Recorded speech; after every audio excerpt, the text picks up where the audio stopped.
Damos una cordial bienvenida a todos y todas quienes han respondido a nuestra invitación y nos acompañan en esta reunión de intercambio y aprendizaje. Este conversatorio, cuyo tema es las nuevas formas de analfabetismo, se lleva a cabo en el marco del programa de actividades ciudadanas que la Gran Logia de Chile está realizando para conmemorar el centenario de la Ley de Educación Primaria Obligatoria, promulgada el 26 de agosto de 1920. Saludamos la presencia de autoridades de la Gran Logia de Chile y, por supuesto, de nuestros expositores, a quienes presentaremos a continuación. Tanto ayer como hoy, el tipo de educación y los años de escolaridad determinan en las personas salario, posición social y grados de poder e influencia. Pero también la educación genera efectos de gran importancia al preparar a la fuerza de trabajo para tareas de complejidad creciente. Tales son algunas de las dimensiones más relevantes que enfrentan los sistemas educacionales y para ello buscan adaptarse mediante reformas y planes de acción en el corto, mediano y largo plazo. Nuestro país no ha sido la excepción y en las décadas recientes hemos visto una inmensa dinámica de cambios en este sector. En nuestra historia, la alfabetización ha hecho avanzar a las mujeres en sus luchas igualitarias, a los trabajadores y trabajadoras en la definición de sus intereses y sus reivindicaciones, y a los jóvenes en el esbozo de sus sueños. El desarrollo productivo tiene entre sus requisitos fundamentales contar con personas competentes en las múltiples tareas de la elaboración y distribución de productos y servicios. Pero es esencial que la formación de estas competencias esté sincronizada con las necesidades efectivas del aparato productivo y de gestión de los procesos asociados. Sin embargo, la planificación de las materias de enseñanza y de sus formas de transmisión no debe de ningún modo desplazar los contenidos formativos generales, pues así como se ha planteado desde la UNESCO ya a fines del siglo pasado, es necesario aprender a conocer y a hacer. Es necesario también aprender a hacer y especialmente a vivir con los demás. En este contexto, escucharemos exposiciones que identifican y proponen caminos para abordar ciertas carencias actuales que hemos querido llamar nuevos analfabetismos, en el sentido de que son fenómenos que aparecen como brechas a resolver para responder a las exigencias de los tiempos que vivimos y para alcanzar los objetivos de generar ciudadanos responsables y comprometidos con la sociedad, y que también estén preparados para ser productores eficientes y creativos en una sociedad cada vez más tecnologizada. Si a comienzos del siglo pasado la Ley de Educación Pública Obligatoria respondía a la necesidad de que aprendiéramos masivamente a leer y escribir, hoy tenemos el desafío de combatir y superar algunas nuevas carencias, desigualdades o formas de analfabetismo, tales como el tecnodigital, el cívico y el ético. Para abordar los temas ya esbozados, hemos invitado a 3 selectos académicos. En primer lugar, presentamos a la académica Alejandra Misala Salces, economista de la Universidad de Chile y doctora en Economía por la Universidad de Berkeley, California. Es hoy directora del Instituto de Estudios Avanzados en Educación del Centro de Investigación Avanzada en Educación y profesora titular de Ingeniería Industrial de la Universidad de Chile. Sus investigaciones se centran en economía de la educación y su actividad docente se ha focalizado en teoría microeconómica, economía de la educación y economía y políticas públicas. Ha sido directora del Departamento de Ingeniería Industrial de la Facultad de Ciencias Físicas y Matemáticas y del Centro de Economía Aplicada de Ingeniería Industrial, ambos de la Universidad de Chile. Vicepresidenta del Consejo de CONICYT y miembro de varias comisiones presidenciales. En el año 2015, la Universidad de Chile le otorgó la condecoración al mérito Amanda Labarca. La señora Alejandra Misala nos ilustrará sobre los principales desafíos de la educación como política pública y ha enfrentado en las 3 últimas décadas y los logros alcanzados. Nos acompaña también el profesor Manfredo Langer, quien es profesor de Estado con vasta experiencia en el servicio público. Se ha desempeñado como director de escuelas y liceos públicos a lo largo de Chile. Fue jefe del Departamento Provincial de Educación de Santiago Oriente del Ministerio de Educación. Cuenta con experiencia en materias medioambientales y de sustentabilidad aplicadas como innovaciones al campo de la educación. Ha realizado perfeccionamiento en Estados Unidos y ha impartido cursos de capacitación en diversos países de Latinoamérica. Actualmente se desempeña como jefe del Departamento de Administración de Educación Municipal de la comuna de Cerrillos, en la región metropolitana, en donde está desarrollando en 9 establecimientos educacionales estrategias de innovación pedagógica a través de la gamificación y la transformación digital de los procesos educativos. El profesor Langer se referirá al impacto positivo que pueden tener las implementaciones de experiencias innovadoras de procesos tecnodigitales en las comunidades escolares, especialmente en la educación pública. Nos acompaña también como expositor el profesor e ingeniero José Vilche Vergara, profesor de matemáticas de la Universidad de Concepción e ingeniero civil industrial de la Universidad de Biobío, MBA de la Universidad Austral de Chile y magíster en políticas públicas educativas de la Universidad del Desarrollo.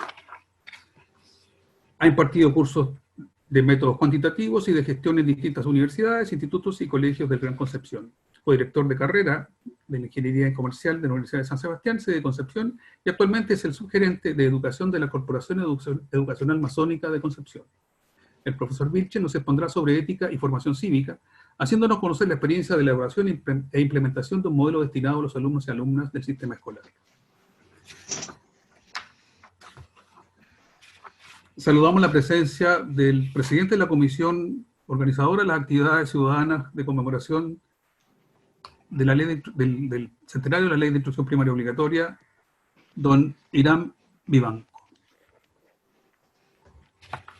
Saludamos también la presencia, como decía, de autoridades representantes del Gran Maestro de la Gran Logia de Chile. Para empezar entonces, como se ha señalado, dejo con ustedes a la académica Alejandra Misala Salces. Tiene la palabra, señora Alejandra. Muchas gracias. Primero que nada, muchas gracias por la invitación.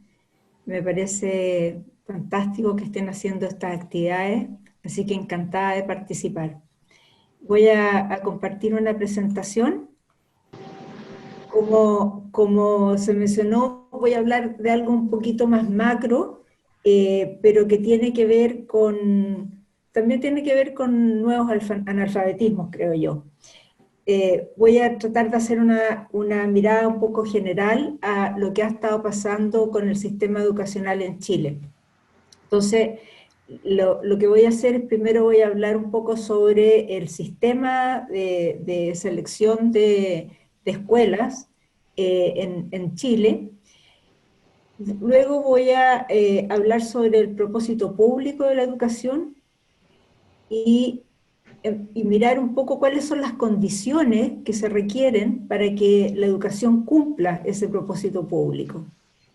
Y finalmente voy a hablar un poco sobre los avances en regulación, en equidad y en calidad que ha habido en Chile en los últimos años, en términos obviamente de la educación escolar. Estoy hablando todo el tiempo de la educación escolar.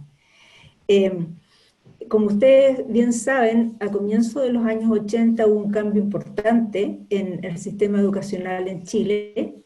En primer lugar, se estableció un sistema de subvención por estudiante, una forma de financiamiento distinta a la que había hasta ese momento, en que básicamente se puede hablar como los fondos siguen a los niños, o sea, los recursos llegan a los establecimientos educacionales en la medida que los padres inscriben a sus hijos ahí, que los niños asisten, es por asistencia esta subvención.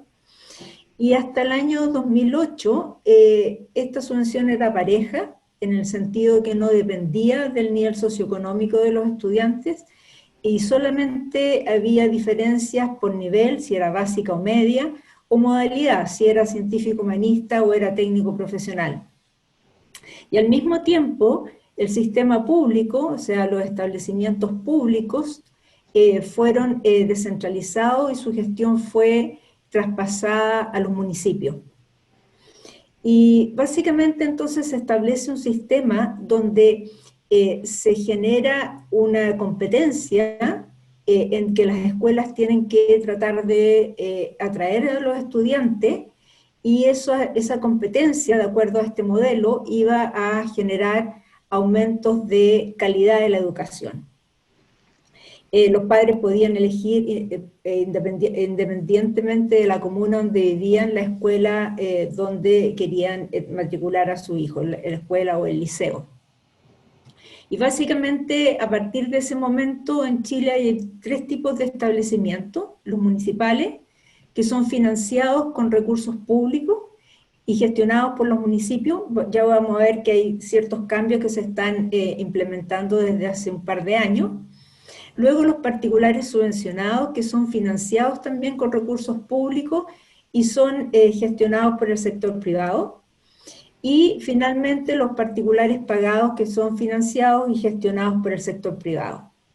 Lo que tengo aquí es la evolución que se ha producido desde el año 81 hasta el año 2019 en términos de la matrícula en estos tres tipos de establecimientos educacionales. Como ustedes ven, lo rojo es la educación pública, que pasó de ser casi un 80% de la matrícula a ser, si ustedes miran, este es menos del 40% hoy día, 30 y tantos por ciento. Y por su parte, las escuelas particulares subvencionadas, que existían incluso antes del año 81, porque existía una subvención que el Estado le daba a algunos establecimientos que eran privados, eran alrededor de 15% de la matrícula el año 81, y hoy día está por sobre el 50% de la matrícula. Y por otra parte, los establecimientos particulares pagados siempre han sido menos del 10% de la matrícula. Ha llegado en el 97, 98, un poco alrededor del 10%, pero en general está mucho más cercano al 7%. Entonces, la pregunta que uno se tiene que hacer es si este sistema cumple o no cumple con lo que se puede llamar el propósito público de la educación. ¿Y cuál es ese propósito? Al menos no es que esté establecido así por definición, pero en general si uno lee a la gente que habla de estos temas, se entiende que el propósito público es que todos los estudiantes puedan cultivar destrezas y conocimientos, habilidades, que les permitan pensar en forma independiente, vivir juntos productivamente y compartir valores democráticos. Entonces, eso es como lo que uno esperaría de una educación que tiene propósito público. Y uno puede entrar en la discusión de si el sistema de elección de escuelas, que es este sistema que nosotros tenemos aquí, tiene algo en sí que impida que ese propósito público se cumpla. Y la verdad es que no, el sistema en sí no tiene necesariamente algo que lo impida, pero deben existir ciertos mecanismos que comprometan a todos los establecimientos educacionales a que se cumplan esos objetivos. Y para eso no basta con que hayan pruebas estandarizadas tipo CIMSE, sino que efectivamente se requiere que hayan agencias capaces de supervisar que se cumplan esos objetivos y también para exigirles cuentas a los establecimientos educacionales. Este no cumplimiento de este propósito público uno lo puede considerar también como un analfabetismo, porque estamos hablando de una especie de analfabetismo cultural o un analfabetismo ciudadano, en el sentido de que si yo no conozco y no interactúo con gente diferente a mí, muchas veces es difícil y entramos en una conversación con los iguales, entonces no somos capaces de conversar con el resto de nuestros conciudadanos. Entonces eso es importante. ¿Y qué ha pasado en Chile con este propósito público? La verdad es que lo que uno observa, y espero que esto esté cambiando con los cambios que les voy a mencionar en un rato, hay un fuerte grado de homogeneidad interna en los establecimientos educacionales. Homogeneidad desde el punto de vista de ingresos y homogeneidad desde el punto de vista de la educación de los padres. Entonces, son establecimientos muy homogéneos internamente.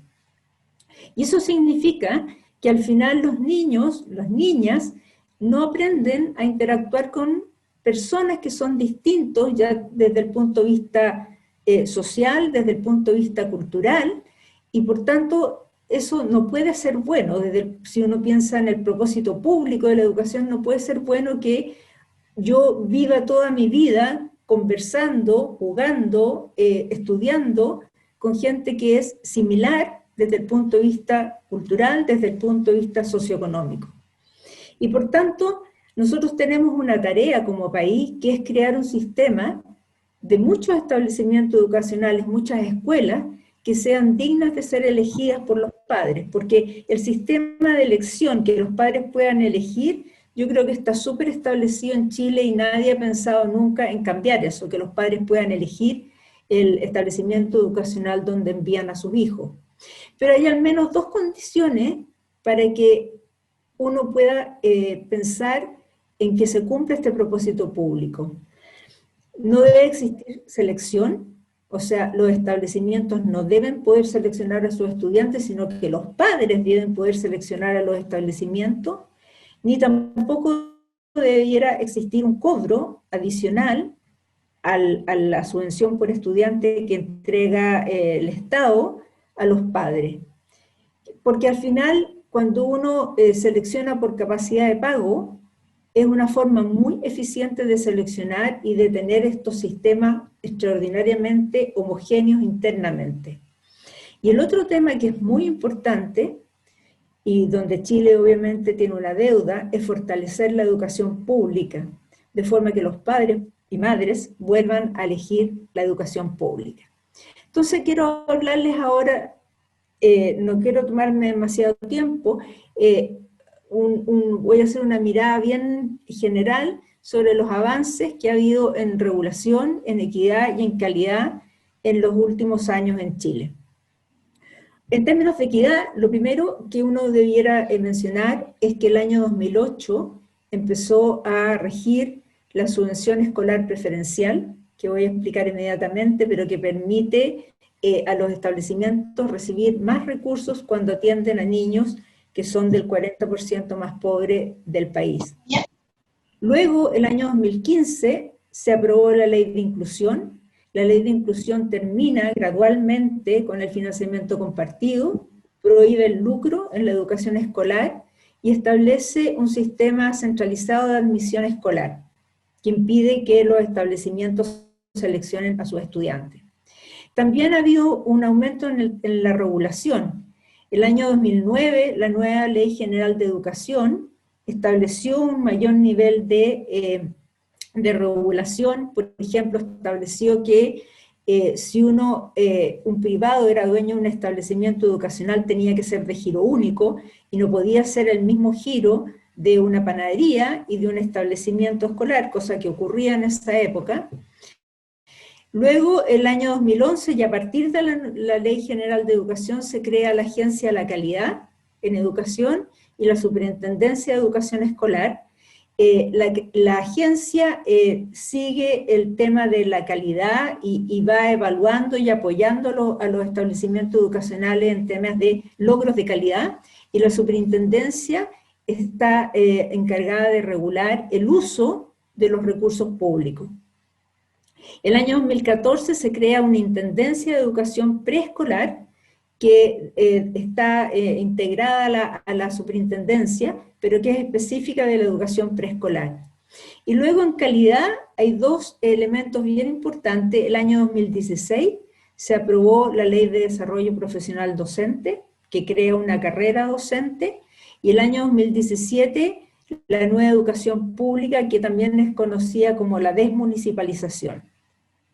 Entonces, quiero brevemente contarles acerca de algunos de estos avances. En la subvención escolar preferencial, como les decía, corrige esta idea de que la subvención era pareja independientemente del nivel socioeconómico de los estudiantes, y compensa de alguna forma por el nivel socioeconómico de la familia. Aumenta la subvención de los estudiantes que se llaman prioritarios, que corresponden al 40% de menor nivel socioeconómico del país. Los establecimientos que reciben a estos estudiantes pueden aumentar en términos de la subvención que reciben por cada alumno entre 58 y 68% los recursos que reciben de cada estudiante. Esta es la primera subvención que el Estado entrega a los establecimientos que tiene ciertos requisitos de cumplimiento, ciertas metas institucionales, ciertas exigencias a los establecimientos, porque hasta ese momento, hasta el 2008, se entregaba la subvención contra nada, no había ninguna exigencia, el Estado no hacía ninguna exigencia respecto de ni del uso de los recursos ni de lo que ocurría finalmente con esos recursos. También esta subvención escolar preferencial ha sido exitosa. Hay una serie de estudios que muestran los efectos que ha tenido en los establecimientos educacionales en términos de logros, tanto en términos de resultados académicos medidos por el CIMSE, como también en tasas de graduación, en muchas medidas que uno puede considerar como resultados del sistema educativo. Ha tenido logros importantes. Y por eso mismo se ha fortalecido y se ha flexibilizado su funcionamiento. Al principio era bastante inflexible, el tipo de cosas en que se podía gastar estos recursos, pero se ha ido flexibilizando y se amplió también para educación media. Originalmente era solo hasta octavo básico. En términos de equidad, aquí también está, como les decía antes, la ley de inclusión.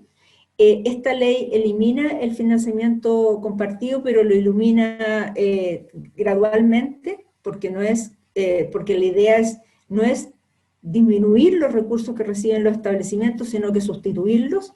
Y una forma de sustituirlo es una ampliación de la ley CEP, que les acabo de mencionar, que se amplió hasta el 80% de los estudiantes de menor nivel socioeconómico. Los recursos involucrados en los quintiles 3 y 4 son menores, no es lo mismo que los primeros dos quintiles. También hay una subvención de gratuidad para todos los establecimientos que no cobran a los padres, y aumentos de subvención. Con eso la idea es que se puedan sustituir los recursos que antes se cobraban a los padres, y el año 2018 ya el 93% de la matrícula era gratis en Chile. O sea, ahora hay un proceso que es mucho más lento, porque todavía hay establecimientos que tenían altos cobros de financiamiento compartido, y eso se va a ir sustituyendo a través del tiempo. Lo otro que se hace, esta ley de inclusión, es que establece un sistema de admisión centralizado, que se llama el SAE, donde los padres expresan las preferencias de los establecimientos donde quieren que estén sus hijos, y si el establecimiento tiene vacantes, inmediatamente los estudiantes son admitidos y matriculados. Pero si hay un exceso de demanda por esos establecimientos, hay un sistema centralizado de asignación.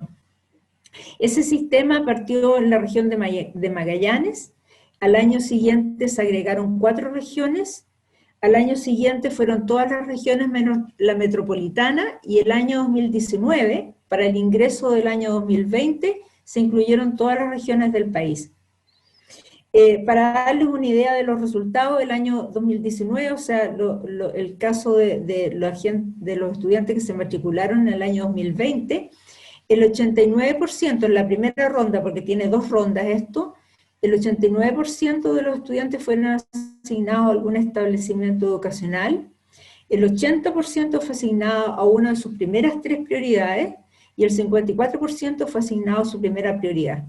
Entonces, esto significa que ya los establecimientos no eligen, sino que eligen los padres a través de este sistema centralizado.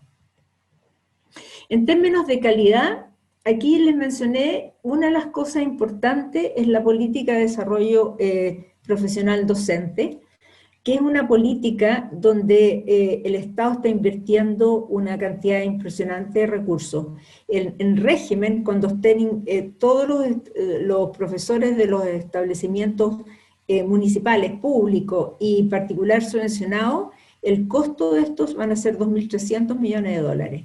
O sea, hay una inversión importante en lo que es la carrera docente. Tiene una cobertura obligatoria y universal para todos los establecimientos que reciben financiamiento público. O sea, no solamente cubre a los financiamientos, a los establecimientos públicos, sino también a los particulares subvencionados. Implica un aumento importante de las remuneraciones de los profesores.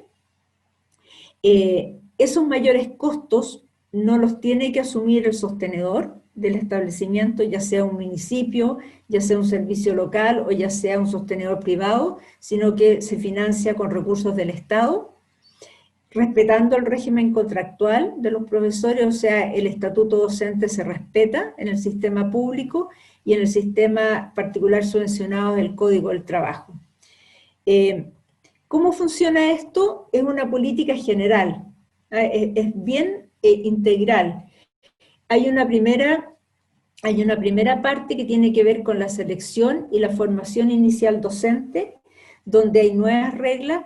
Hoy día hay un proceso de selección obligatorio. Yo no sé si ustedes tuvieron la oportunidad de conocer casos, pero para estudiar pedagogía bastaba inscribirse. No había ni siquiera que dar la prueba de selección universitaria, hace unos años atrás. Y hoy día hay un proceso de selección obligatorio. Ese proceso de selección puede ser a través de un propedéutico, puede ser a través del ranking de notas, a través de la prueba de selección universitaria. Se establecen pruebas de diagnóstico, tanto al ingreso como en el penúltimo año de la carrera de pedagogía, de forma que el último año pueda ser un año para ir mejorando los déficits que puedan tener los estudiantes. Hay una acreditación obligatoria de las carreras de pedagogía y hay estándares que se están construyendo, estándares de formación inicial docente. Para que todas esas exigencias puedan llevarse a cabo, además, el Ministerio de Educación tiene convenios de desempeño con las facultades de educación que forman a los docentes. Después hay toda una parte que tiene que ver con la transición desde la formación universitaria al ingreso a las escuelas, a los establecimientos educacionales, donde hay una mentoría que todos los los profesores nobles tienen derecho a tener una mentoría de un año, donde hay mentores que son pagados por hacer ese trabajo, y donde se les da tiempo especial para que puedan hacer ese trabajo, y donde los establecimientos que tienen un buen desempeño pueden tener sus propios programas de mentoría. Entonces hoy día un estudiante que termina la carrera de pedagogía e ingresa a un establecimiento educacional tiene un acompañamiento durante ese primer año que permite poder realmente ajustarse, porque una cosa es lo que a veces se aprende en la universidad y otra cosa es lo que uno se encuentra en términos de desafíos en los establecimientos educacionales. Y luego hay un sistema de desarrollo profesional que también se llama carrera docente, donde hay ciertas etapas de desarrollo. Hay 3 etapas que son obligatorias y 2 etapas que son voluntarias, y los profesores van pasando esas etapas. Cada etapa permite no solamente mejorar sus ingresos, sino que tener acceso a nuevas tareas que pueden ser muy interesantes. Hay un proceso de reconocimiento y hay un proceso de formación en servicio. Esto corre para la educación parvularia, para toda la educación escolar, para la técnico profesional y también para la educación diferencial. Y luego, y con esto estoy terminando, la nueva educación pública. Hay un cambio importante, se aprobó el año 2017, es un cambio importante que cambia la dependencia de los establecimientos municipales. Ya se creó la Dirección de Educación Pública. Esa Dirección de Educación Pública está encargada de todos los servicios locales, se llaman Servicios Locales de Educación Pública, donde los establecimientos de los 345 municipios pasan a pertenecer de nuevo de una forma gradual a 70 servicios locales. Estos servicios locales están dedicados únicamente a la educación. Y ellos proveen apoyo técnico y apoyo pedagógico y además apoyo administrativo a los establecimientos. Y favorece el trabajo en red, porque hay un grupo importante de establecimientos que va a depender de cada uno de estos servicios locales. Y una transición gradual si está bien evaluado, el próximo año se va a evaluar lo que ha estado ocurriendo en términos de implementación. Si la evaluación es positiva, esta transición va a durar hasta el año 2025 y puede ser prorrogada hasta el 2030 si se requiere más tiempo para esa implementación, dependiendo de la evaluación intermedia que se va a hacer el próximo año. Hasta el momento se han creado 7 servicios locales y este año, el año 2020, tienen que crearse 4 servicios adicionales. Sí, aquí les puedo mostrar como la línea de tiempo. Ya se crearon 4 servicios.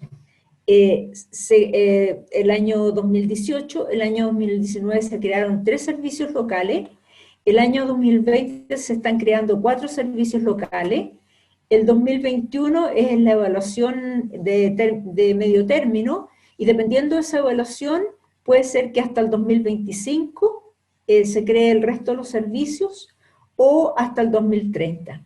Entonces eso significa que hoy día estamos traspasando la educación pública desde los municipios, donde era una más de las tareas que tiene un alcalde, en que, claro, hay municipios que tenían mucha capacidad y han tenido mucha capacidad para gestionar los establecimientos, pero hay muchos municipios, por lo menos un 20% de los municipios, que son municipios que tienen pocos ingresos, tienen pocos recursos, y por tanto ni siquiera tenían una persona destinada únicamente su tiempo a gestionar los establecimientos públicos. Entonces, esto realmente es una gran apuesta por fortalecer la educación pública. Voy a dejar hasta aquí mi presentación y obviamente si tienen preguntas, encantada, o comentarios, encantada de verlos después de las otras presentaciones. Muchas gracias. Agradecemos a Alejandra Mizala su exposición y les recuerdo que para hacerle las preguntas pueden ir desde ya inscribiéndose, anotándose ahí en el botón participantes, aparece levantar la mano y quedan, al término de las exposiciones comenzamos a recibir las preguntas. Muchas gracias nuevamente a la profesora académica Alejandra Mizala por su exposición. Realmente las dimensiones de equidad y calidad a través de las regulaciones de administración y gestión que se han establecido como medidas legales han sido expuestas de una manera completa para tener el cuadro general de lo que significa ir avanzando en las brechas que van dejando históricamente grupos en estado de carencia. Por lo tanto, en este caso, hemos escuchado una mirada sobre el rol de la educación pública en ir acortando la brecha de la convivencia social entre distintos grupos en los colegios. Y la conclusión de que el 95% del sistema escolar, la matrícula del sistema escolar, está financiada por el Estado, es ya una razón suficiente para decir que efectivamente la educación pública o el financiamiento público es esencial para ir avanzando en construcción de ciudadanía. Pasaremos ahora a la exposición de nuestro segundo invitado, el profesor Manfredo Langer, quien nos contará sobre las actividades y la experiencia que tiene en la implementación de innovaciones en los procesos tecnodigitales en las comunidades escolares, especialmente en la educación pública. Tiene la palabra el profesor Manfredo Langer. Muchas gracias, Héctor.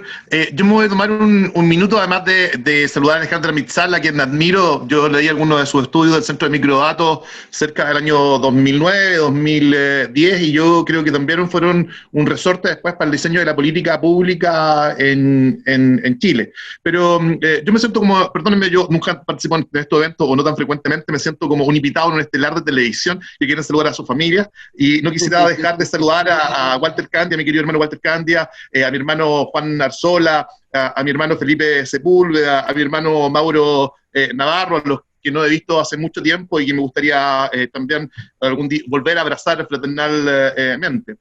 Y también quisiera saludar a Evelyn Sepúlveda, que es una directora de Cerrillos, que probablemente me está viendo qué cosas digo aquí, qué mentiras digo acá, que no se traducen en la realidad. Y por último también quisiera saludar a Ignacio Mancilla, que es un exalumno de un liceo en Quiñón, que también está en la reunión, y que además Ignacio tiene un agradecimiento con la masonería. Ignacio viajó a Polonia el año 2019, perdón, el año 2018, al encuentro en Katowice, al encuentro sobre medio ambiente, a la cumbre climática que se desarrolló en Polonia. Y este viaje fue financiado por la Gran Logia de Chile. Así que él tuvo la oportunidad de participar en Polonia representando a Chile y a los jóvenes por el cambio climático en este evento, y también lo quisiera saludar. Con respecto a la tecnología, primero quisiera decir que yo soy un analfabeto digital, y me dio la impresión en algún momento dado en la presentación que había en la Gran Logia que se hablaba de un experto. En realidad experto nada, ustedes se dieron cuenta que ni siquiera podía tener audio delante, entonces, y tuve que cambiar de nuevo el equipo. Así que primero comentar que en realidad yo soy una persona, digamos, que se maneja a nivel usuario. Lo que sí yo puedo decir, y probablemente es algo que compartía el senador Banner y muchos hermanos masones, ¿cierto?, desde 1860 hasta 1920, es que yo creo que existe el interés de que en un país desarrollado todos podamos tener un acceso igualitario a ciertas condiciones. Tuve una discusión con una ex trabajadora de un liceo de Lo Prado donde yo trabajé, que hoy día está dedicada a la educación, sobre la ley de instrucción primaria. Y yo también quiero decir algo, ¿eh? El Estado tiene un rol, y ese rol no necesariamente es un rol de generar cada uno de los proyectos de vista, o los proyectos de vista o ideológicos o económicos, sino más bien, ¿cierto?, encauzar todas esas fuerzas, también regular todas esas fuerzas, acompasar todas esas fuerzas, darle un ritmo a todas esas fuerzas. Y no necesariamente cuando eso ocurre significa que todos estemos de acuerdo, pero ese es el rol del Estado. Lo digo porque algunas veces incluso hay una crítica de que la ley de instrucción primaria obligatoria, fíjense lo que uno dice, obligatoria y de instrucción, no está hablando de desarrollo integral, no está hablando de una educación humanista, no está hablando de una educación artística, está hablando de algo muy básico, instrucción. Y además, ¿cierto? Otro adjetivo, obligatorio. Y de hecho, ¿cierto?, la fuerza pública muchas veces concurría en busca de los estudiantes que estaban descolarizados. Que es importante señalar, es que, y esto uno lo dice cuando habla de educación, un sistema no puede ser mejor que la suma de la calidad, aunque sea sinérgica, de sus miembros. Es decir, una escuela nunca va a superar la calidad que tengan sus maestros, una sociedad no va a superar la calidad que tengan sus ciudadanos, y por lo tanto, cuando nosotros hablamos de alfabetización digital, también tenemos que pensar qué conexión tiene con la matriz productiva, porque muchas veces los sistemas educativos están relacionados justamente con los espacios laborales, con las oportunidades que quiero brindar, y por lo tanto, esa capacidad, esa creación de capacidades, de habilidades, de conocimientos en los estudiantes, está muy relacionado con eso. Uno puede pretender dar la mejor educación, pero si la matriz productiva o el diseño productivo no tiene un correlato, va a ser muy difícil, ¿cierto?, implementar exitosamente las ideas. Voy a compartir primero una información que se encuentra en el Centro de Microdatos de la Universidad de Chile, y solamente me voy a tener aquí 5 segundos. Y si uno mira la gráfica, el celeste representa a las personas que hoy día están haciendo teletrabajo. Bueno, y ese 65.5% de la población tiene educación superior. Si uno mira el verde, representa otro porcentaje de población que está haciendo teletrabajo, el 33.2% que tiene enseñanza media completa, y solo un 1,3% tiene enseñanza básica completa. Bueno, esta gráfica que está relacionada con el mercado del trabajo refleja inmediatamente qué impacto tiene, ¿cierto?, la alfabetización digital o el acceso a los medios digitales. Esta imagen no la presenté yo, la presentó la jefe técnico comunal, Jazmín Infante, en una propuesta al Consejo Municipal que tiene que ver, que está relacionado con lo que Alejandra señalaba, pero que a mí me gustaría que fuese así de expedito el uso de los recursos, porque sí existe un incremento de parte del Estado, la subvención CEP para los alumnos, ¿cierto?, de los dos primeros quintiles de ingreso, perdón, de los dos quintiles más bajos de ingreso, luego se aumentó a preferente, que aumentó también esa cantidad de dineros que llegan en la escuela, una subvención de gratuidad, etc.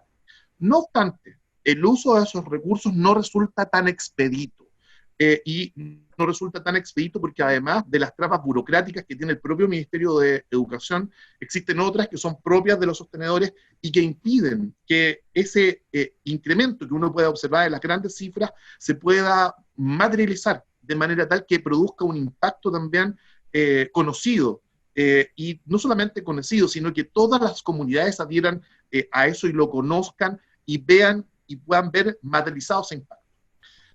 Dicho eso, nosotros esta imagen que es muy gráfica señala lo que pasa en Chile. Lo que pasa en Chile no solamente con el acceso a Internet y el uso de Internet, sino también lo que pasa en Chile en otros ámbitos, ¿sí? No solamente en el acceso a Internet. No obstante, yo creo que fue nuestra portada para solicitar justamente la incorporación de saldos CEP que nos habían ocupado en años anteriores, para ver la posibilidad, porque ahí también nos topamos, ¿cierto?, con la ley de compras públicas, para ver la posibilidad de que en este semestre puedan ser adquiridos tablets para nuestros estudiantes, a partir también de algunos dictámenes de la superintendencia, como el dictamen 54 y el dictamen 55.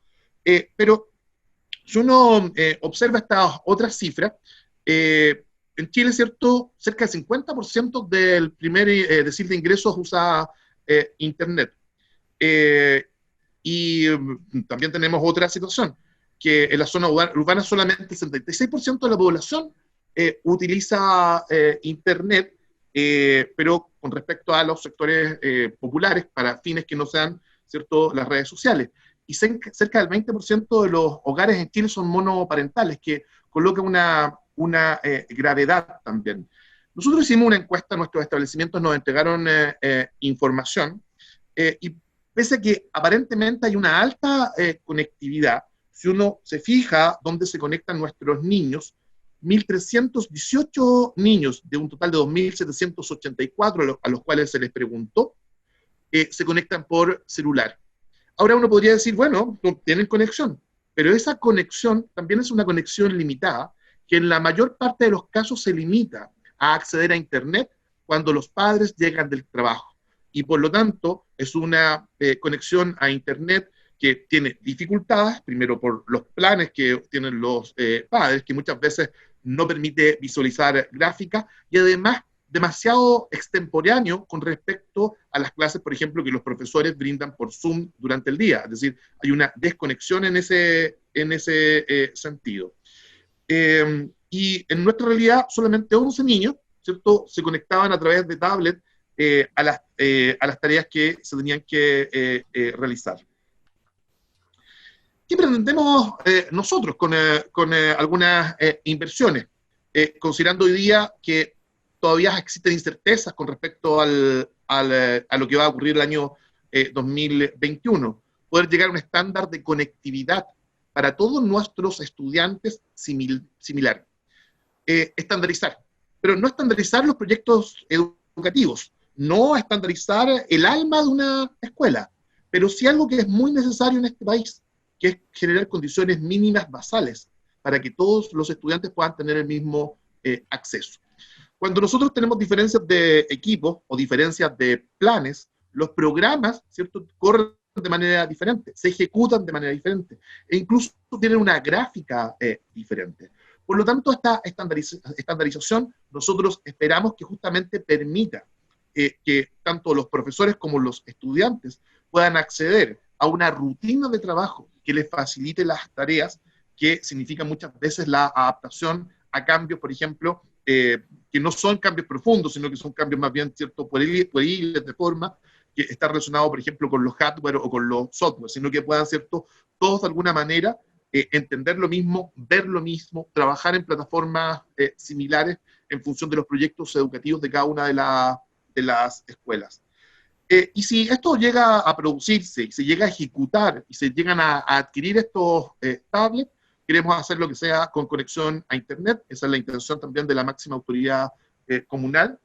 Y tenemos una segunda etapa, que estamos en un momento límite, porque si no probablemente vamos a tener que devolver los recursos, es comprar este tipo de mobiliario para la mayoría de las escuelas, pero que está relacionado justamente con la tecnificación que queremos realizar. Justamente con la flexibilidad que hoy día tienen los recursos CEP a partir de estos dictámenes y unos anteriores, el 41 y el 47, los planes de mejora de la escuela, y en función de utilizar estos saldos de años anteriores que están acumulados y que nuestra comuna suman ser sobre 1.200 millones de pesos, que es muy similar al ingreso que recibimos anualmente, porque existe otro problema también a nivel nacional, hay varios estudios al respecto sobre la subejecución de los recursos CEP. No porque las escuelas no tengan idea, no porque los profesores no tengan incidencia, no porque no existan necesidades de mejora urgente, sino porque la administración de estos recursos es especialmente dificultosa. Y por lo tanto eso impide que estos recursos que están destinados para los estudiantes puedan realmente, ¿cierto?, materializarse muchas veces en mejoras concretas. Yo quiero decir que como director, porque lo vieron hoy día los directores conmigo, como director en alguna ocasión pedí un recurso, supongamos en marzo del 2010, y llegó el recurso en diciembre del 2013. Con esa velocidad, digamos, muchas veces ocurren, ¿cierto?, todos estos procesos. Y eso algunas veces le quita, ¿cierto?, obviamente, eficiencia e impacto a las inversiones que se quieran realizar. Por lo tanto, no solamente, cuando yo hablo de esto, no es solamente una situación que afecta a Cerrillos, sino que afecta a muchas escuelas de Chile. Y ahí yo creo que hay que hacer una reforma. Cuando uno habla de reformas educacionales, que está muy bien el avance, ¿cierto?, con respecto a la ley 20.903, en relación al desarrollo profesional docente, la 20.248, que otorga estos recursos CEP, pero también debería haber una reforma al Estado, donde el Estado se instalera de manera más práctica en las escuelas, y donde las escuelas y los miembros de la comunidad escolar realmente sean los que fiscalizan estos importantes recursos que se entregan a los establecimientos educacionales, y probablemente destrabar la ley de compra, independiente de la figura pública del sostenedor, para que las inversiones, las elecciones de las asesorías técnicas puedan ser más directamente desarrolladas desde la escuela. Yo creo que eso generaría las condiciones para un despegue mucho más rápido y un uso mucho más eficiente, mucho más pertinente de los recursos, además de generar conciencia ciudadana de que el Estado no es solamente la gobernanza, no es solamente una élite, no solamente son los ministros, sino que el Estado lo constituimos todos, también corresponsabilizando, porque una cosa es la tecnología, una cosa son los recursos, pero para atender al alma de las personas, como ocurrió también con la ley de instrucción primaria, no basta con normas, no basta, ¿cierto?, con una política de Estado, no basta con incrementos de recursos, sino cómo eso se amojona, cómo se materializa y cómo se desarrolla en el corazón del motor de la educación, que son las propias escuelas. Y además yo creo que eso apunta al liderazgo directivo, es decir, un director que se haga cargo de los recursos financieros, entendiendo que tiene que tener un foco pedagógico, y por lo no tanto necesita a alguien un contador auditor, un contador general que lleve estas materias. Si nosotros radicamos eso en las escuelas, vamos a construir una sociedad que va a tener más sentido de transparencia, va a tener más sentido de responsabilidad y va a tener más sentido de pertinencia en el gasto público. Y va a entender que el gasto público no es algo que se discute del Congreso a través de una ley de presupuesto, sino es algo que se materializa en la realidad de cada uno de ellos, incluyendo, ojalá, a los estudiantes. Yo quiero decir que para eso se necesita también articular muchos instrumentos de gestión, que muchas veces son dispares, complejos, y que muchas veces como decía una jefa que yo tuve en el primer lugar donde hice clases, en Valle Hermoso, en Peñalolén, solamente es para el cumplimiento. Es decir, hago una norma, ¿cierto?, que cumplo, pero que en realidad no tiene impacto real. Y ahí nosotros hemos tratado, estamos en ciernes, estamos intencionando, no sabemos si esto va a poder materializarse o no, pero la gestión uno tiene que hacerla, estimular, ese es el trabajo que nosotros tenemos que realizar, porque todo esto de digitalizar una escuela tiene un correlato de varias aristas, y nosotros creemos que tiene una arista que tiene que ver con el fortalecimiento del liderazgo directivo, con la participación e involucramiento de la comunidad escolar, pero además, ¿cierto?, esta innovación que se pretende con los tablets, tiene que tener justamente ese correlato de adhesión de la política pública. Si nosotros no tenemos esa adhesión, lo que nosotros instalemos en cualquier sistema no va a ser fructífero. Es decir, lo primero que tiene que haber es la creación de esa cultura que adhiera, ¿cierto?, a la tecnificación, en el sentido de que entrega más oportunidades y es un espacio de desarrollo. Y ahí tenemos una tarea de sensibilizar a los padres, a las madres, principalmente, que son quienes son las que se llevan el trabajo más duro en nuestros sectores y me imagino que en los otros sectores también. Además, ¿cierto?, sensibilizar al profesorado para su uso y sensibilizar al equipo directivo para que esto no solamente, ¿cierto?, sea un elemento técnico, sino que sea justamente un espacio, una ventana, para que aumente la interacción del estudiante, muchas veces limitada por su espacio social. Y cuando pensamos esto, y lo traslado acá a esta parte del plan del liderazgo, y tiene que ver un poquito con cómo hemos construido nosotros Estado. Y probablemente me refiero también aquí a la reforma constitucional, porque está muy bien la subvención que ha llegado por pie, está muy bien la subvención que ha llegado por los preferentes, está muy bien la subvención que llega por los prioritarios, está muy bien la subvención que llega por mantenimiento, está muy bien la subvención que llega por preordenación, está muy bien las subvenciones generales, desglosada por técnico profesional, por básica, etcétera, por jornada escolar completa, única. Está bien que lleguen subvenciones del Estado, y ahí hay un rol del Estado, pero lo que está mal, y lo que no debería hacer, es que hay un principio, que es el principio de subsidiariedad, y por lo tanto, en ese principio también se esconde, ¿cierto?, de alguna manera, la competitividad, la lucha por la matrícula, el tipo de matrícula, y además, ¿cierto?, incluso hasta el engaño público con respecto a la asistencia de los estudiantes. Y dado algunas veces esta situación de que no son ingresos permanentes, generan inestabilidad y una proyección a corto plazo. Y por lo tanto, yo creo que hay una obligación del Estado de eliminar estas subvenciones, pero no significa eliminar los recursos, sino que darle un financiamiento basal a la educación, y que esté diferenciado justamente por las características propias de dificultad que tienen los establecimientos que atienden, por ejemplo, en los sectores vulnerables. Y que además el Estado no coloque restricciones, porque la subvención de mantenimiento se puede ocupar para una cosa, la prioritaria para otra, la del PIDE para otra, la de los niños de preordenación para otra, el FAES para otras cosas, que son otros aportes del Estado, lo que hace que tengamos muchas variables que tienen otras variables, y por lo tanto tenemos una multiplicación de los actos burocráticos que terminan asfixiando a la escuela, ahogando a la escuela, y no permitiéndole entonces un buen desarrollo. Y dentro de nuestro panel mencionamos algo, y yo creo que con esto termino, y que yo creo que también ahí está en conexión con la digitalización. Los sostenedores, donde estoy hoy día yo, pero no solamente los sostenedores, sino las escuelas, tienen 2.527 obligaciones que cumplir. Y la superintendencia, en más de 100 textos normativos, la superintendencia los ha consolidado en 1.800. Si uno pensara, ¿cierto?, y dividiera estas obligaciones, que son obligaciones complejas, proyectos educativos, reglamentación, planes de apoyo, a 3 por día, es una locura. Y por lo tanto, en esta esquizofrenia normativa, muchas veces se va el mayor esfuerzo y el mejor esfuerzo de nuestros directores y de nuestro profesorado.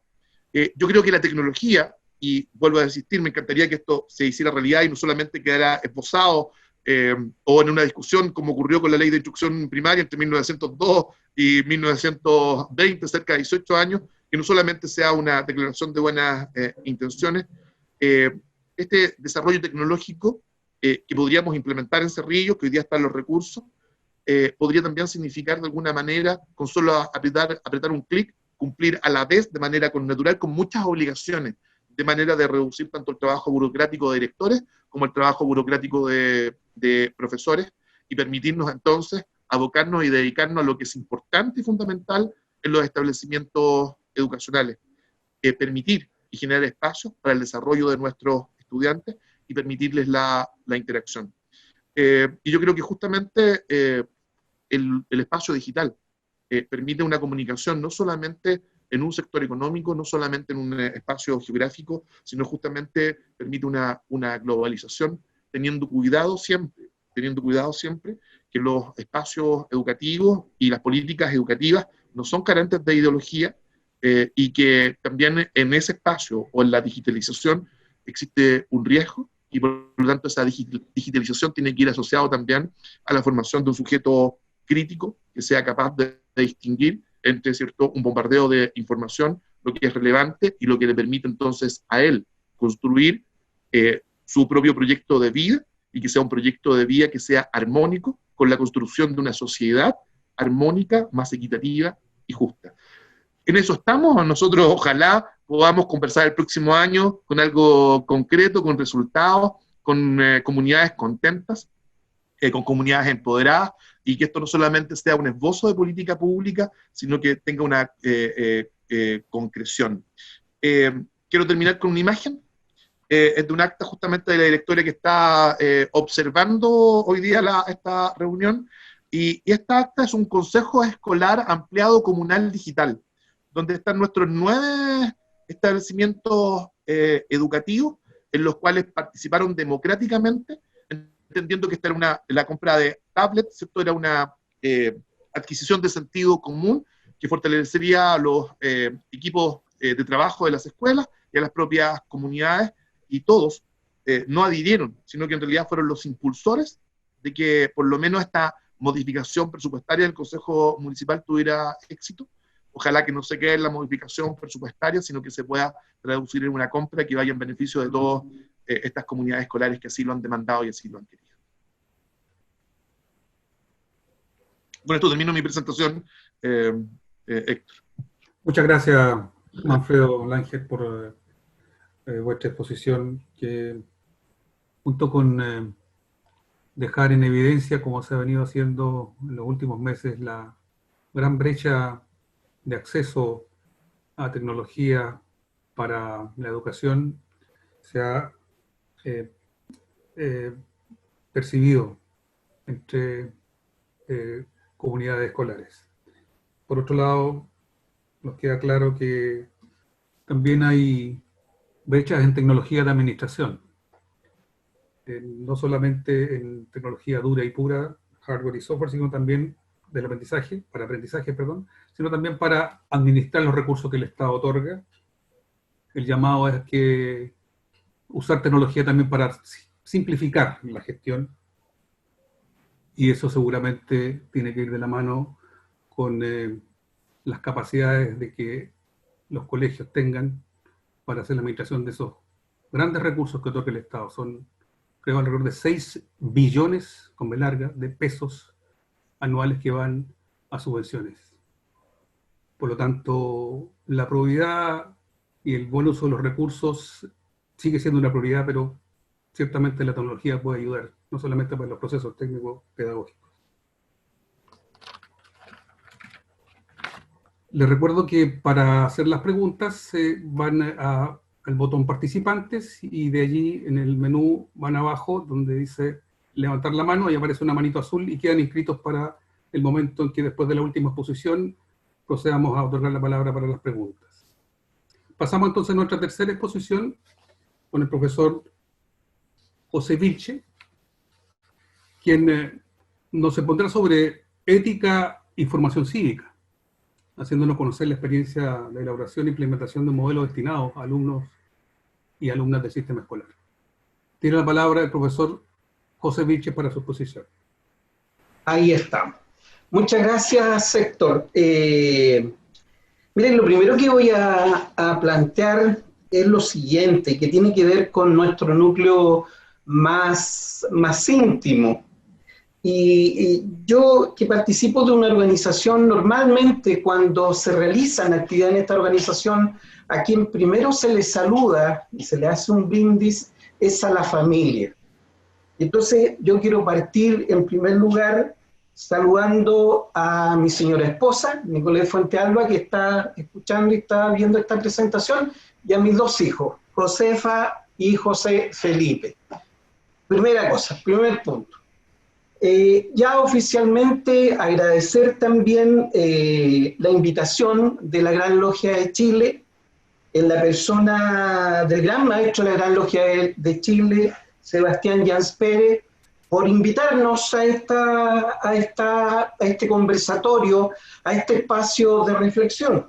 Y también ahí saludar y agradecer a Antonio Pacheco por las gestiones que hicieron para poder estar presente en esta actividad. Lo mismo que a ti, Héctor, digamos. Muchas gracias por todas las gestiones que han hecho para poder hacer realidad esto.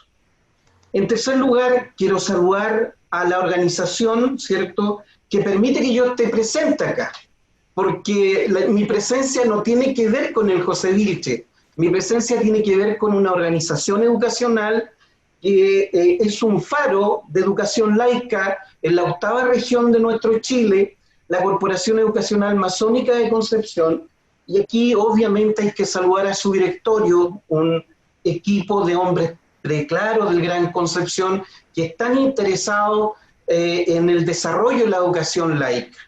Y al interior de la organización, por cierto que en la estructura hay que saludar a nuestro gerente general que también está presente, Jaime Gutiérrez Higuera, y también, cierto, a todo el equipo de trabajo interno que nos apoya para que nuestra organización pueda llevar a cabo sus objetivos. Y allí están los colegios de esta organización educacional, que son 6 colegios, y efectivamente también aquí en esta exposición o en este conversatorio están presentes colaboradores del Colegio Concepción Pedro de Valdivia, colaboradores del Colegio Concepción San Pedro, su rector, su jefe técnico, y una serie de personas que trabajan en los colegios. El Colegio Técnico Profesional Los Acacios, que es un colegio gratuito, con 1.600 y tantos alumnos. También hay personas que están presenciando esta presentación del Colegio Concepción Chiguayante, del Colegio Fraternidad, que está su equipo directivo en pleno también mirando este conversatorio, y también del Colegio Alonso de Ercilla. Un colegio que abraza a 5.000 familias, 7.000 y tantos estudiantes, y ese es el contexto. Y por último, en términos de los saludos, no puedo no saludar a una serie de colegas del ámbito universitario y también del ámbito escolar, y qué sé yo, he visto nombres aquí como Natalia Rodríguez, un saludo, un abrazo, Gonzalo Vergara, Luis Muñoz, Deyanira Beltrán, todos colegas con los cuales hemos ido construyendo este desarrollo profesional. Esos son los saludos iniciales y ya pasamos a lo que es esta presentación. En primer lugar, quiero hacer un alcance que corresponde, que es necesario respecto de toda la presentación que hace Alejandra. Un abrazo desde Concepción, un saludo desde Concepción, de todo este desarrollo que hace la normativa educativa que se desarrolla en el gobierno, principalmente de la presidenta Michelle Bachelet.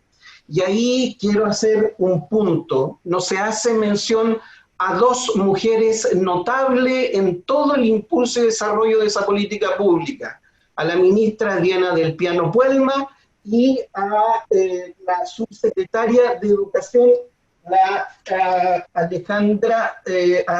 Valentina Quiroga, que fue la subsecretaria de ese gobierno y que impulsaron contra viento y marea el desarrollo de esta política pública, que es con lo que estamos viviendo hoy día, digamos, es lo que está desarrollando la educación.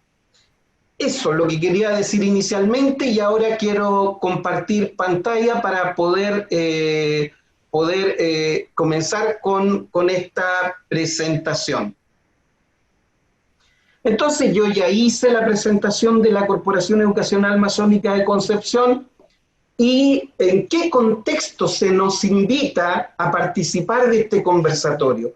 En el contexto se nos señala de los 100 años de la educación primaria obligatoria, y quizás falta una palabra ahí porque era y laica, a propósito, ¿cierto?, del desarrollo de Chile y esta iniciativa de Darío Salas Díaz, un profesor, un doctor en educación masón de esa época, que se prepara en Estados Unidos con John Dewey, entre otros, digamos, y impulsa este desarrollo, que también era un movimiento que irradiaba a Latinoamérica entero, digamos, que tenía que ver con efectivamente permitir que la población pudiese acceder a esta posibilidad que para nosotros hoy día quizás es tan natural como leer y escribir, que en esa época no era obviamente algo dado ni tan simple a lo cual se pudiese acceder.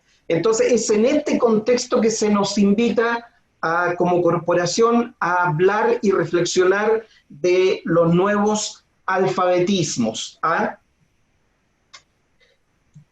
Quiero recordar a una mujer notable, ¿cierto?, de nuestra república, Gabriela Mistral, que dedicó su vida a esta cosa de formar personas, de educar con pasión. Gabriela Mistral. Y fíjense que esta frase, como muchas otras que tiene ya, es inspiradora. Hay algunos que son muy seguidores de Gabriela Mistral y se dicen mistralianos, porque siguen estos fundamentos en los cuales ella desarrolló su trabajo pedagógico, su poesía. El futuro de los niños es siempre hoy. Mañana será tarde. Y entonces hoy es oportuno hablar de estos temas. Y miren, corrí el riesgo de quedar al final de las presentaciones, y entonces cuando porque esto se avisó con mucha anticipación, y cuando a uno lo invitan en la lógica de ser una persona profesional, hay que empezar a reflexionar esto, de cantar, darle forma. Y fíjense que me encontré con esta frase: los analfabetos del siglo XXI no serán aquellos que no sepan leer y escribir, sino aquellos que no puedan aprender, que no puedan desaprender y que no sean capaces de reaprender. Es decir, en el trasfondo de este Alvin Toffler, este futurista, ¿cierto?, americano, escritor, en el fondo nos anticipó como futurista que fue a lo que estamos viviendo hoy día. Uno de los problemas esenciales del desarrollo de las personas de la educación es chocar con los paradigmas y quedar atrapado dentro de cajas que son paradigmáticas y que cuesta desaprender lo que aprendí, porque así lo aprendí, por lo tanto eso es lo que es. Entonces Alvin Toffler ya nos señalaba, ¿cierto?, hace varias décadas atrás, de que había una tarea para el siglo XXI. Y eso es lo que estamos haciendo hoy día, por eso es que es notable este conversatorio. Y entonces, si vamos a hablar de analfabetismo, entonces la pregunta que uno se puede hacer, ¿y entonces qué son los alfabetos? Y entonces llegamos a la definición de los alfabetos en términos de que son un conjunto de códigos, de caracteres, las letras, y hay que aprender a leer y escribir, digamos, para dejar de ser analfabeto, por lo menos en el ámbito de la lectura y la escritura. Pero también están los números como otro conjunto de códigos, ¿cierto?, en donde se desarrolla el hombre, ¿sí?, y la sociedad. Y ahí también hay un área, el desarrollo de lo analítico, el desarrollo de la lógica proposicional, que también hay analfabetismo, y que ese obviamente es un trabajo que es bastante más complejo más complejo que alfabetizar en el ámbito de la lectura y la escritura. Como dato para reflexionar, es cierto que muchos sabemos leer, es cierto que muchos sabemos escribir, Pero hay un problema grandote en nuestra sociedad que tiene que ver con la comprensión lectora. Y ahí tenemos una tarea importante que desarrollar todos aquellos que estamos en el mundo de la educación, que estamos impulsando el desarrollo de la sociedad, que estamos impulsando el desarrollo de nuestro país, de nuestras localidades, de nuestros colegios. La comprensión lectora es una tarea pendiente. Pero vamos, el tema central, y aquí ya voy a empezar a decantar respecto de lo que se solicita, son los analfabetismos, y particularmente los nuevos analfabetismos. Y miren, uno puede mirar este mapa, y yo miré harta información respecto de datos de este microcentro de la Universidad de Chile, que tiene mucha información, la UNESCO, que tiene mucha información, los libros, por ejemplo, el libro de Patricio Meller, o algunos libros de Mario Weisbluth, en donde efectivamente se coloca sobre la mesa datos duros respecto de la realidad y los analfabetismos y los problemas que tiene la educación, ¿cierto? Y pudiésemos quedarnos ahí, pero cuando nos invitaron a participar, nos dijeron, mira, ¿sabes qué? Nosotros sabemos que hay una experiencia en el ámbito del desarrollo moral y hay una experiencia en la corporación en el ámbito de la formación cívica, la formación ciudadana. Y entonces, teniendo eso presente de que hay muchos datos duros a nivel latinoamericano y a nivel mundial respecto de los alfabetismos y los analfabetismos, yo más bien iba a hacer una reflexión muy breve respecto de esto para poder concentrarme en lo que se solicitó. Y entonces, miren, una primera reflexión, y esto lo compartí con algunos colegas, entonces, ¿cómo es que nace un tipo de analfabetismo? ¿Cómo es que nace el analfabetismo digital? ¿Eso ha estado siempre en la humanidad? ¿Es parte inherente al desarrollo del hombre? ¿O el analfabetismo tiene que ver con desarrollo de artefactos, de mecanismos, de teorías que el mismo hombre desarrolla? ¿Saben ustedes que el analfabetismo digital se centra el año 1943, cuando se empieza a desarrollar este supercomputador, el ENIAC, de esos tiempos, el ENIAC, que después se presenta en sociedad en 1946 y que entra en funcionamiento en 1948. Y ahí parte toda esta historia que tiene que ver con el desarrollo digital. Antes, obviamente, la humanidad no tenía idea con respecto al analfabetismo digital. Pero hoy día, a propósito de esta crisis sanitaria global, a propósito de esta imperiosa y urgente necesidad de poder trabajar lo digital, interactuar lo digital, y muy especialmente en el área de educación, porque para bien o para mal, nadie puede quedarse en el ámbito de la educación esperando que pase la pandemia. Y el mecanismo más conveniente, el mecanismo que más nos facilita la tarea es los medios digitales, las competencias digitales, el equipamiento digital para poder interactuar con colegas, con los equipos directivos, con nuestros estudiantes, con la familia, en definitiva con la comunidad educativa. Y el sistema, con todas las imperfecciones, como partió el 16 de marzo de este año que estamos viviendo, 2020, ha empezado a funcionar y ya se han empezado a generar rutinas de trabajo. Segunda pregunta, ¿cómo se enfrenta? Igual voy a intentar ser bien breve para poder ajustarme al tiempo. ¿Cómo se enfrenta esta tarea de enfrentar un analfabetismo? Saben que esto tiene que ver con ir creciendo, van creciendo los niveles de conciencia en términos de las necesidades que tienen las personas que constituyen comunidades, que constituyen ambiente, que constituyen la humanidad al final de cuentas. Y esas necesidades que son colectivas para evitar brechas, que algunos se queden muy atrás y otros avancen aceleradamente, entonces es imprescindible que la política pública, la política educativa pública, pueda ir al atajo de estas crecientes brechas. Y entonces es necesario, ¿verdad?, enfrentar con política pública, con profesionales, para poder enfrentar el crecimiento de estos analfabetismos, que al final de cuentas, como ya lo señalaba, tiene que ver con artefactos, con teorías, con estructuras que el mismo hombre va creando para su desarrollo. Una tercera pregunta, ¿las soluciones son permanentes? Miren, el tema del analfabetismo en términos de lo que es la lectura y la escritura es un tema que no está resuelto, y más bien es un tema que ha ido creciendo en términos del gran problema de la lectura y la escritura. Tiene que ver con la comprensión lectora, y cómo las personas son capaces de, a través de la lectura y la comprensión lectora, manifestar lo que piensan, llevar adelante proyectos, desarrollarse como personas. Es imprescindible, estas soluciones no son permanentes, es dinámico como la sociedad, es dinámico como las reflexiones de las personas. Lo que pienso hoy día ya mañana va a ser distinto a lo que pienso hoy.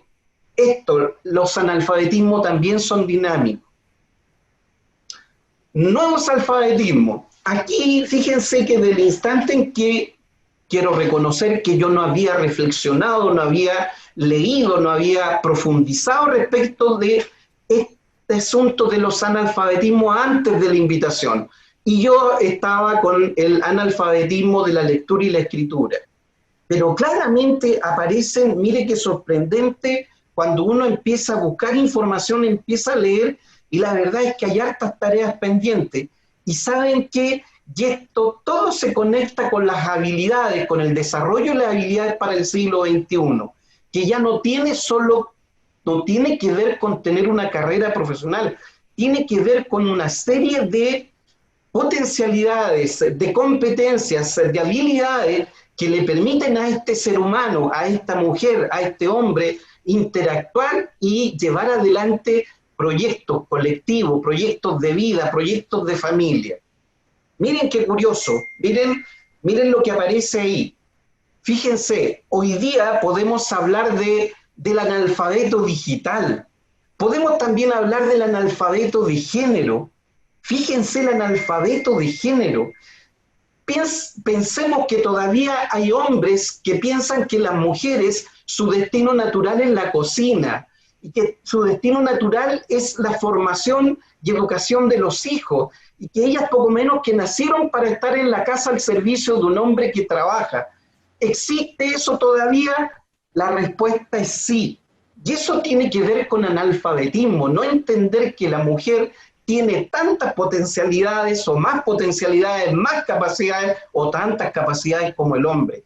Y por lo tanto, ahí hay un trabajo que hacer que tiene que ver con las competencias del siglo XXI. El analfabeto medioambiental. Miren, el analfabeto financiero. ¿Por qué nosotros siempre tenemos al banco o las empresas que facilitan recursos o que administran nuestros recursos, tenemos desconfianza? ¿Por qué tenemos desconfianza? Y saben que si uno en estricto rigor analiza el fenómeno económico que hay ahí, el fenómeno financiero, no es estrictamente problema de los bancos, estrictamente el problema está puesto en aquella persona que facilita o que solicita un crédito o que interactúa con estas organizaciones que son especialistas de manejar las finanzas, versus este analfabeto financiero que no es capaz de manejar sus finanzas personales. Y que no es capaz de darse cuenta que a tasa compuesta jamás debe pedir un crédito que vaya más allá de 18 meses, por ejemplo, más si son productos de consumo o servicios de consumo temporales. Entonces, ahí hay otro analfabetismo que desarrollar. El analfabetismo relacional. Cómo uno se vincula con las personas en los distintos ambientes que participa. ¿Es necesario trabajar esta inteligencia relacional? Claro que es interesante, pues para el desarrollo del ser humano es importante. El analfabetismo intercultural. Miren la situación en la que está Chile con los pueblos originarios. Ahí hay todo un tema, y después va a aparecer una frase súper interesante con la cual vamos a englobar todo esto. Y al final aparecen en azul estos dos analfabetismos que tienen que ver con el analfabetismo moral ético y el analfabetismo cívico-ciudadano, o también el analfabetismo político. Miren el medio mapa. ¿Saben que mientras iba desarrollando estas ideas, iba construyendo esto, porque este cuadro lo terminé de armar ayer? Ayer ya apareció este cuadro. Y evidentemente que aquí hay un espacio para escribir un libro muy interesante respecto de los analfabetismos que tiene que resolver la sociedad. Miren, aquí está lo anterior. Aquí está lo anterior. ¿Cómo nosotros resolvemos todos esos temas que hay ahí? Miren, todos los problemas son problemas de educación. Todos los problemas de la sociedad son problemas de educación. Problemas financieros, problemas de relaciones con personas, problemas con el género opuesto, problemas con el tema digital, problemas, ¿cierto?, con el tema moral, problemas con el tema ciudadano. Todo esto son problemas de educación. Y fíjense que aquí conecto a Domingo Faustino Sarmiento, que es más o menos contemporáneo con Darío Salas Díaz. Y están más o menos en lógicas equivalentes, él en Argentina, Darío Salas en Chile, y también otros preclaros hombres de esa época en otros países de Latinoamérica. Y entonces ya aquí estamos decantando en el analfabetismo moral ético. Miren, el analfabeto moral es aquel ser humano que se queda en un estándar y en un desarrollo moral heterónomo. A muchos les parecerá raro este nombre. El alfabeto moral, el alfabetizado moralmente o éticamente, es aquel que logra un estadio de moral autónoma. ¿Ya? ¿Qué pasa con este individuo, esta persona, este ser humano que vive en un espacio de analfabetismo moral, que posee una moral heterónoma? Ese ser humano en la vida se mueve con principios y valores que los modifica de acuerdo al garrote o la zanahoria que enfrenta en cada instante. No abraza principios y valores permanentes, ¿ya? Versus el alfabetizado moralmente, que es este ser humano que ha logrado desarrollar una moral autónoma. ¿Qué significa ser moralmente autónomo?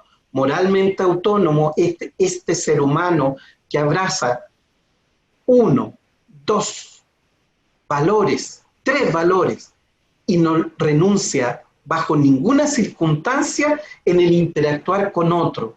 Cuando dice, yo abrazo la tolerancia, soy siempre tolerante. Yo abrazo la honestidad, es que el honor para mí importa, y es demasiado importante el honor. Por lo tanto, bajo ninguna circunstancia, dejo de ser honorable. Esa es la pega que tenemos para nuestra organización, y aquí ya estoy decantando en el trabajo que hacemos nosotros en la Corporación Educacional Masónica de Concepción, y el gran desafío en el término de desarrollo de personas tiene que ver con esto, hacer transitar a nuestros estudiantes desde este estadio que se da de manera natural, que es una moral heterónoma, a un estadio de moral autónoma. Los datos gruesos hablan de que en general los seres humanos, en términos del 80%, se quedan durante su vida en estadios de moral heterónoma, y son más bien pocos los que llegan a estadios de moral autónoma. El desafío es permanente, es siempre en términos de este desarrollo. Ahora, el trabajo es hacerlos avanzar. No es blanco y negro, no es ser heterónomo o autónomo, o sea, hacerlos avanzar, que vayan progresando. Miren lo que dice Aristóteles. Miles de años atrás, la excelencia moral es el resultado del hábito. Nos volvemos justos realizando actos de justicia. Nos volvemos templados realizando actos de templanza. Nos volvemos valientes realizando actos de valentía. Nos volvemos respetuosos cuando nuestro actuar es de respeto hacia los demás. Nos volvemos tolerantes cuando nuestro actuar con otros es con estándar de tolerancia.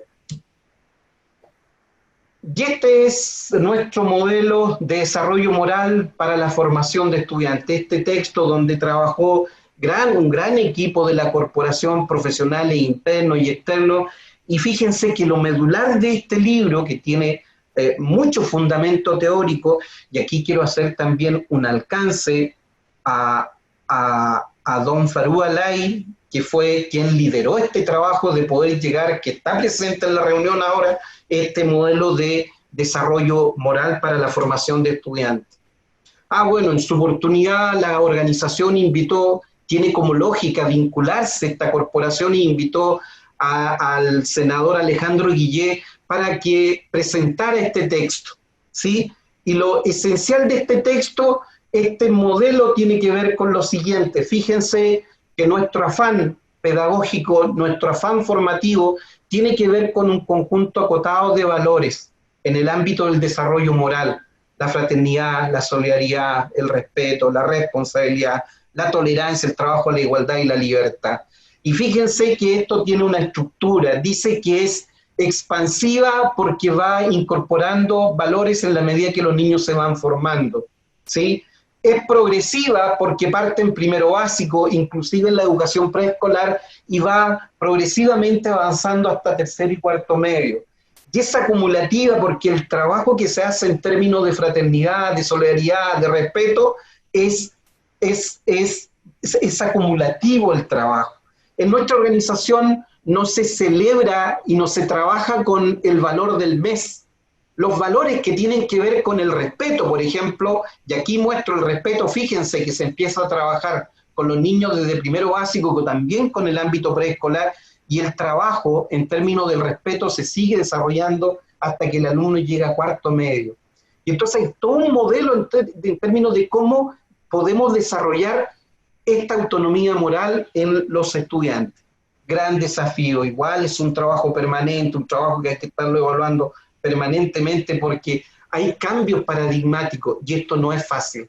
Es una tarea que es compleja y que hay que trabajar permanentemente con los equipos de trabajo, con nuestros equipos de colaboradoras, las profesoras, los profesores, los asistentes de la educación, con todas las comunidades que colaboran en nuestra organización.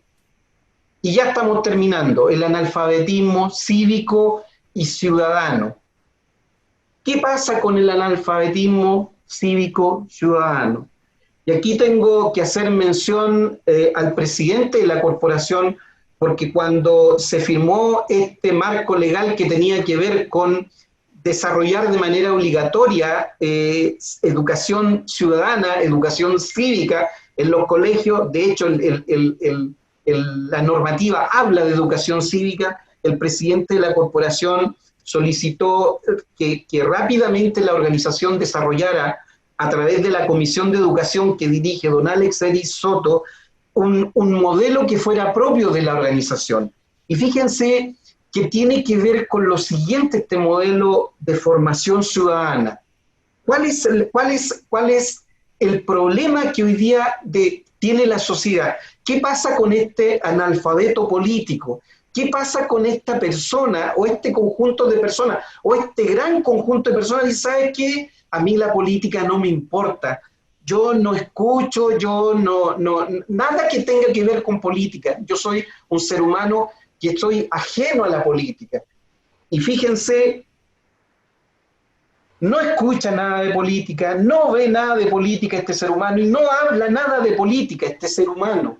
En circunstancias que la sociedad, el ser humano, cuando interrelaciona con otro, necesita de desarrollo político, porque todo en la vida, fíjense que la prostitución de un país tiene que ver con el desarrollo político, con la normativa que trabajan los políticos, el hambre de los países. El desarrollo de los países tiene que ver con el desarrollo de un marco normativo, ¿cierto?, legislativo, asociado a la política. Entonces, los seres humanos pueden renunciar a esta condición. Desde nuestra perspectiva como organización educacional, nuestra declaración es que no. Nuestros estudiantes tienen que tener y tienen que acceder a este mundo del ámbito de la política. Y ahí está nuestro modelo. Obviamente hay un patrón en términos de la documentación y los libros que ha ido ha ido produciendo la Corporación Educacional Masónica de Concepción, con un trabajo ahí de un colaborador que es el director de comunicaciones Jorge Reyes Poblete, un tremendo trabajo que ha logrado hacer en nuestra organización. Y fíjense que a propósito de esta necesidad de vincularse y poder comunicar esto y intercambiar con otros, el lanzamiento de este modelo de formación ciudadana lo hizo Cristian Barken. Estuvo acá en Concepción, donde se reunieron cientos de personas para poder, vinculadas con el mundo de la educación, autoridades también políticas de la región, en donde lanza este modelo de formación ciudadana. Y esta necesidad urgente de formar políticamente a los ciudadanos, para elegir mejores representantes, para tomar mejores decisiones como país, para asegurarnos un mejor destino a nuestra patria. Y fíjense, este modelo habla de habilidades genéricas. Así, la esencia de este modelo habla de habilidades genéricas y no tiene que ver con hablarle a los estudiantes de que la política es buena, que la política es mala, no. Fíjense que uno de los propósitos de este modelo es desarrollar la habilidad para comunicar. Pero ¿saben qué? ¿Desde qué perspectiva? De esta capacidad para poder expresar verbalmente mis ideas, pero también de la posibilidad de decirle al estudiante, mire, ¿sabe qué? Cerca de su casa hay un basural. Entonces usted lo que tiene que hacer, más que estar despotricando contra los políticos, contra las autoridades que lo representan, usted lo que debe hacer es escribir una carta, por ejemplo, a su alcalde, y señalarle respetuosamente, cívicamente, democráticamente, señor alcalde, mire, ¿sabe qué? Tengo un problema de basural cerca de mi casa. ¿Es usted el responsable de resolver este tema? Eso es educación cívica, eso es educación ciudadana. Fíjense, esta otra, y para no seguir, por ejemplo, habilidad para actuar con probidad en mi relación con otros. ¿Qué le ha pasado a la sociedad? ¿Por qué esta sociedad, nuestro país, tiene dificultades para desarrollar la fraternidad? ¿Saben ustedes que en la fraternidad convergen dos cosas? Para que la fraternidad entre los seres humanos se dé, tiene que converger por un lado el afecto y por otro lado la confianza. Si una de estas dos patas en la fraternidad no están presentes, entonces no hay fraternidad.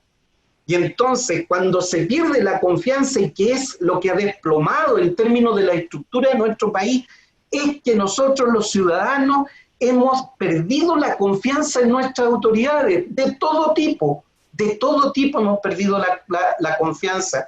Y por eso es que la fraternidad no es posible. Y la confianza, por ejemplo, ¿cómo se construye confianza? La habilidad 7 que aparece aquí dice, habilidad para actuar con probidad en mis relaciones con otros.